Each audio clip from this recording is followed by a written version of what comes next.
پہاڑوں کی خاموشی میں حضرت موسیٰ علیہ السلام اپنی بکریاں چرا رہے تھے۔ یہ ایک عام دن تھا، لیکن اسی دن اللہ نے انہیں ایک غیر معمولی سفر کے لیے چن لیا۔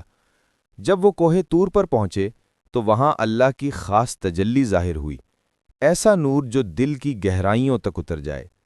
اسی مقام پر اللہ نے ان سے کلام فرمایا۔ اللہ نے موسیٰ علیہ السلام کے ہاتھ میں موجود عصا کے بارے میں پوچھا۔ موسیٰ علیہ السلام نے عرض کیا کہ یہ وہ عصا ہے جس پر وہ ٹیک لگاتے ہیں، جس سے وہ اپنی بکریوں کے پتے جھاڑتے ہیں اور کئی کام لیتے ہیں۔ پھر اللہ نے انہیں حکم دیا کہ اسے زمین پر ڈال دیں۔ جب عصا زمین پر گرا تو وہ ایک خوفناک سانپ بن گیا۔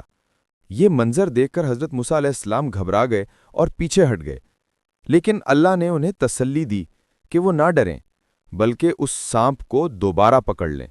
حضرت موسیٰ علیہ السلام نے یقین کے ساتھ قدم بڑھایا، اور جیسے ہی سانپ کو پکڑا وہ دوبارہ عصا بن گیا۔ اسی لمحے سے یہ عصا ایک عام لکڑی نہیں رہا، یہ ایمان اور یقین کی علامت بن گیا۔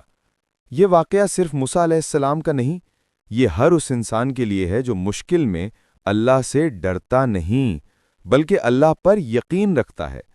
تمہاری زندگی میں بھی بہت سے عصا ہیں، عام چیزیں، عام حالات، لیکن اگر تم ایمان سے قدم بڑھاؤ تو اللہ انہیں بھی معجزہ بنا دے گا۔ بس یقین رکھو، تمہارا رب تمہارے ساتھ ہے، وہ تمہیں کبھی تنہا نہیں چھوڑے گا۔